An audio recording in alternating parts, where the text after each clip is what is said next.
Assalamualaikum teman-teman, balik lagi bersama saya Dr. Tiko di konten belajar bareng. Nah, kali ini kita akan belajar tentang yang di luar kesehatan nih teman-teman, yaitu tentang berdagang, berbisnis ya kan. Nah, tapi berbisnis di sini langsung aja kita belajar dari yang sepuhnya bisnis, yaitu Abdurrahman bin Auf. Nah, udah pada tahu belum teman-teman Abdurrahman bin Auf itu siapa? Abdurrahman bin Auf itu adalah salah satu sahabat Rasulullah yang dijamin masuk surga.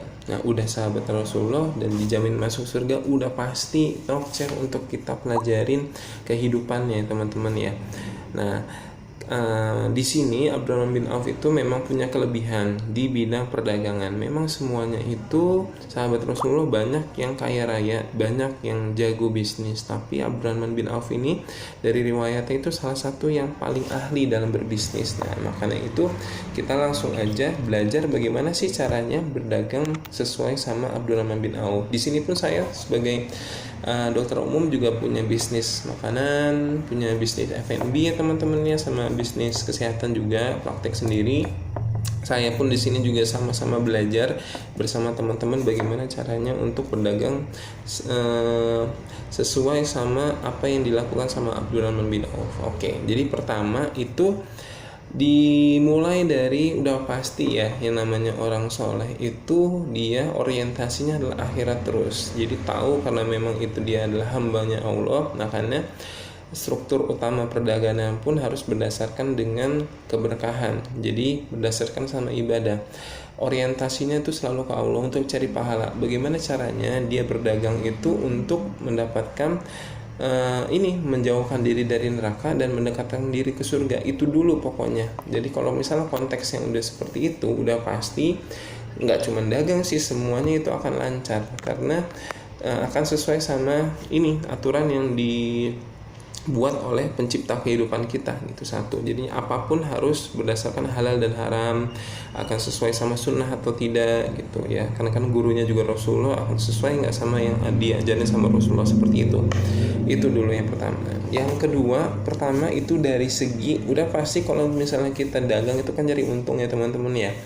Nggak mungkin kalau misalnya kita kalau nggak dapat untung secara material dunia, udah pasti ya sedekahin aja. Tapi kalau misalnya berdagang itu harus dapat untung. Nah, bagaimana sih Abdurrahman bin Auf ini itu menggambarkan keuntungan dalam sistem dagang? Ternyata kan ada keuntungan itu kan ada dua ya, udah pasti untungnya sedikit sama untungnya banyak ya kan, itu aja. Jadi Abdurrahman bin Auf di sini justru memilih untungnya yang sedikit tapi dengan volume yang besar. Maksudnya gimana sih? Jadi gini, maksudnya itu dia lebih memilih kalau misalnya menjual sesuatu itu yang keuntungannya itu tipis-tipis aja, nggak apa-apa, asal memang dipikirin semua itu udah pasti dapat untung walaupun sedikit ya. Jangan sampai kita ngasal nentuin harga barang nggak dipikirin sama kemasan segala macam, akhirnya ujung-ujung malah buntung gitu. Nah itu enggak, yang benar adalah udah dipikirin semuanya, dapat untungnya itu sedikit nggak apa-apa. Karena dengan cara itu dia mau membuat sistem supaya pelanggan-pelanggan itu senang sama dagangan dia, karena dimulai dari harganya itu yang terjangkau untuk bisa dibeli gitu. Jadinya untungnya sedikit tapi terus-terusan yang beli banyak itu lebih baik daripada untungnya banyak dan potensi resiko untuk yang datang lagi itu nggak terlalu banyak. Itu dia lebih memilih yang pertama itu dulu teman-teman. Jadi ngerti kan ya, jadi dia memilihnya yang seperti itu. Nah, yang kedua itu udah pasti berhubungan sama keuntungan. Walaupun keuntungan itu sedikit, marginnya sedikit, dan lebih tergolong harganya itu terjangkau ya, nggak murah ya, maksudnya nggak murah, maksudnya ya ideal lah, terjangkau tapi maksudnya nggak mahal. Itu dia mengutamakan kualitas teman-teman. Jadi kualitas itu harus bagus. Nah contoh misalnya kayak gini, jual bubur ayam gitu ya 10.000 ya kan. Pertama kalau dari segi keuntungan margin mungkin dia cuma dapat untungan 2.000 perak, walaupun dari 10.000 berarti modalnya semuanya 8.000 dan sama capek-capeknya 8.000 2.000 itu benar-benar keuntungan bersih, daripada nyari yang keuntungan benar-benar plak keteplak 5.000. Dia harus menekan jumlah kualitasnya itu ditekan. Nah, dia lebih milih keuntungan yang sedikit tapi kualitas pun juga terjaga. Jadi kalau misalnya jualan bubur itu walaupun keuntungannya 2.000 tapi buburnya enak, terus udah gitu juga kaldunya enak, sambalnya juga enak, semua kondimen-kondimennya itu enak, itu yang diutamakan sama Abdurrahman bin Auf, karena udah mah harganya terjangkau, pada saat dimakan itu enak, udah pasti pelanggan pasti akan balik lagi, daripada walaupun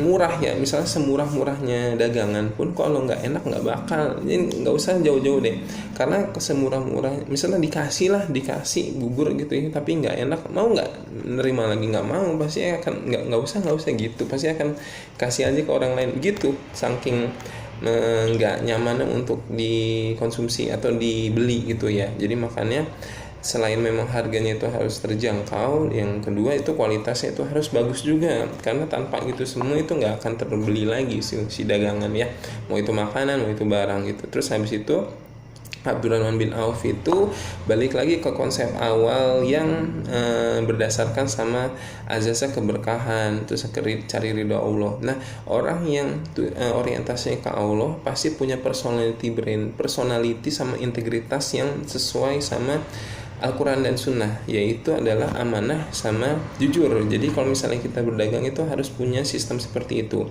Kenapa? Itu nggak cuma sekedar dia orang baik apa segala macam, enggak. Karena personality yang bagus itu akan mendatangkan pembeli juga. Karena contoh misal kayak gini, kita diamanahkan misalnya dagangan yang punya kualitas tertentu ya kan, dan kita harus jujur aja kalau misal kualitasnya baik, harganya segini ya kan sesuai. Tapi kalau kualitasnya lagi kurang, kita kasih tahu cacatnya segini, harganya segini, sesuai. Jadi memang harus jujur. Dengan personality seperti itu, para pelanggan itu pasti akan percaya sama dagangan kita, dan pasti akan nggak pikir panjang untuk ngebeli. Dan kalau misal butuh apa sesuatu yang berhubungan sama apa yang kita dagang, pasti akan langsung cari kita begitu. Nggak cuma sama barang sih, sama jasa juga seperti itu ya. Jadi misal contoh, kita tukang betulin AC yang jujur, habis itu skillnya juga hebat, udah pasti akan dicari terus sama orang-orang kompleks seperti itu teman-teman. Jadi personality kita itu harus sesuai sunnah, jadi makanya pasti akan dicari personality sama integritas ya kan.